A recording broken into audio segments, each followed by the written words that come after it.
Hey guys, I'm Hop, and you're watching TFBTV. SIG-Sauer is finally back in the Rimfire game with the new P322, a semi-automatic optics-ready .22 pistol with a standard magazine capacity of 20 rounds. Oh yeah. A few weeks ago, I went down to Florida with TFB's Luke C for the launch of the 322, and to absorb some of the local color. We got rained on, we got sunburned, we met a depressed cat living under a van, and we sampled the official drink of Orlando, which is apparently Mountain Dew Baja Blast mixed with tequila. Available wherever fine chalupas are sold. And to make the trip count as a business expense, we also talked to SIG-Sauer's Phil Strader to get the rundown on the new pistol. The new SIG-Sauer P322. It is not a P320 and 22. It is a ground-up designed from SIG, built at SIG, made at SIG, independent platform. It is the P322, and as we mentioned, it is a rimfire pistol, and there are two 20-round magazines included with this gun. That's a 20-round magazine. One of the things that stick out, obviously, we wanted to make it with a fixed barrel with an included thread adapter, so you can actually shoot this gun suppressed, which we are actually doing on the other range.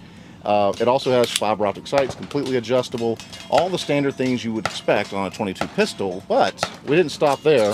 We wanted to give people many opportunities to dry fire this pistol, which you can do. We run these guns through 5,000 dry fire cycles, so you can dry fire your 22 and not damage the gun, not affect the way it works, the way it runs.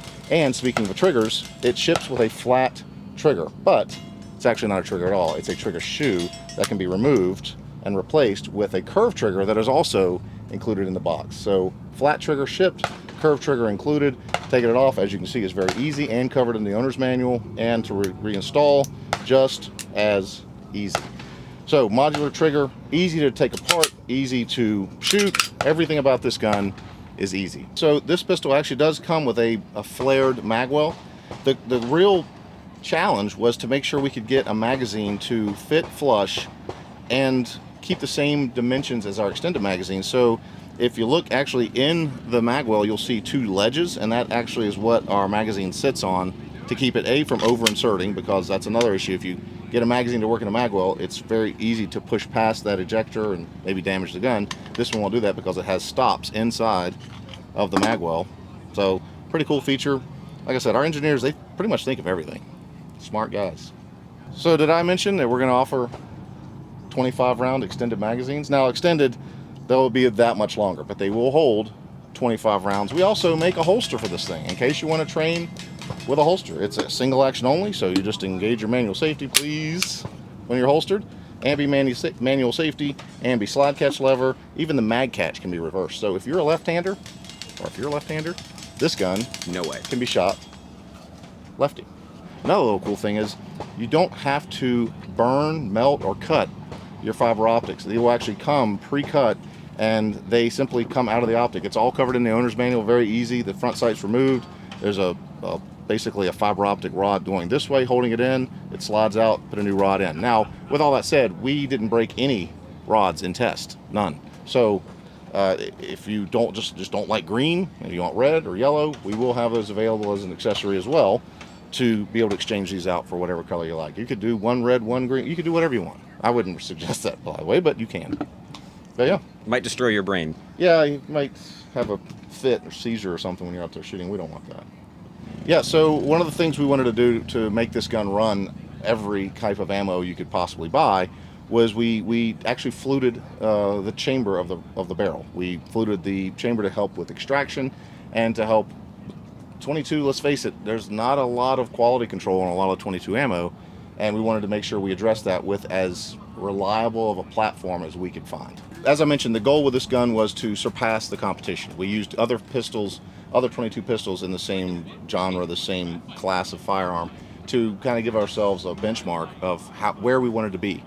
And so that was we didn't know, we really didn't have a great idea as to what a 22 does, so we bought every 22 we could find, and we tested all of them with different types of ammo, and we established a baseline, what we call MRBS, or mean rounds between stoppages. We established that baseline, and when we got the gun configured in this way, we blew past that considerably. You also mentioned that you were like doing some high round count durability testing on a couple of the pistols as well. Yes, so our typical test for our design validation, we are running guns past their maximum expected round life. Again, we just base this on our regular 320 and 365 testing of 20,000 rounds, and then we go 20% above that at 24,000. But we're not stopping. We're going to push the guns and see how far they'll go before they quit. So I don't know how far that's going to go, but yeah, this gun went through the exact same DV as of all of our duty pistols. In fact, we even did all of the environmentals. This thing's been through mud number 6, mud number 4, salt fog, rain, cold, hot. Now, with that said, it was just for info. We don't expect these guns are going to be used in combat. Hope to God that doesn't happen, but we wanted to see what would happen when we put it through the same rigorous tests, and just to make sure, obviously, that it didn't generate any weird, unsafe conditions. I'm definitely going to try to take the special ops configuration into combat. I like that one. For sure. We spent some time on the range with multiple configurations of the SIG 322. The standard pistol as it comes out of the box with the fiber optic sights, as well as several pistols mounted with the Romeo 0 Elite red dot sight and suppressors. We dumped a ton of rounds out of these guns pretty much as fast as we could load the magazines and pull the trigger, and then after that we got the chance to shoot some Steel Challenge. I've never shot Steel Challenge before, but TFB's Luke C was with me in Florida serving as my bodyguard, cameraman, and muse, and he shoots Steel Challenge all the time. Nice run. That's a good one. That's sub 2 yet? Yep, that's 199. 1.99. Woo! You did it. Steel Challenge is really fun. If you've never heard of it before, you go through multiple stages, each one comprised of 5 steel targets that you have to hit 1 time each. 4 regular steel targets and 1 stop plate. When you hit the stop plate, the stage is over, even if you screw up and hit the stop plate before you finish hitting the other targets. The meat of the game is extremely fast presentation and target transitions, and the metagame is trying to figure out the best order to hit the targets in. Stand by.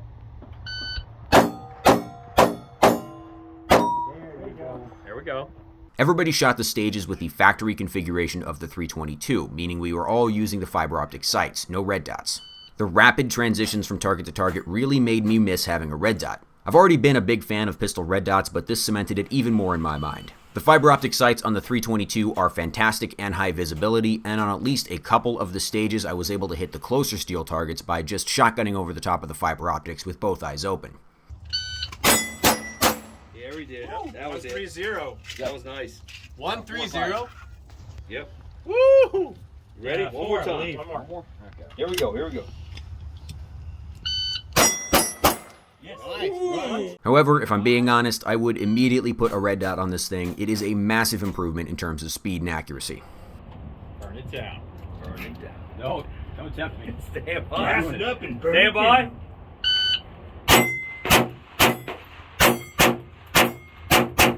Yeah, miss faster. Miss faster. Obviously, we can't talk about the SIG P322 without bringing up the Taurus TX22, which until this point has been the reigning champion in the 22 pistol market. The 322 has 20 round standard capacity magazines instead of 16 rounds. The standard version has an optics cut slide versus the TX22 competition, which has an unorthodox method of mounting the optic to the top of the barrel. Factor in the ambidextrous controls and the fiber optic sights out of the box, and it seems like SIG is engaged in a little bit of capacity and feature set one-upsmanship. They've also deliberately kept the price low. The 322 seems like it's going to be really hard to beat for the foreseeable future.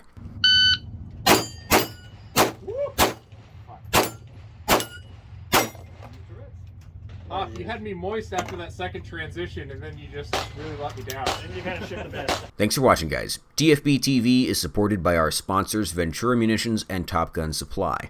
We are also supported by viewers like you on Subscribestar and now on Utreon. Unfortunately, Patreon found out that we're a gun channel and they forced us to stop doing all the cool giveaways that made being a patron of TFBTV worthwhile. So if you'd like to continue to support us and be in the running for all the cool giveaways that James puts together, check out Subscribestar and Utreon in the video description below. Subscribestar and Utreon are both much more gun-friendly platforms, so let's show them some love. See you next time.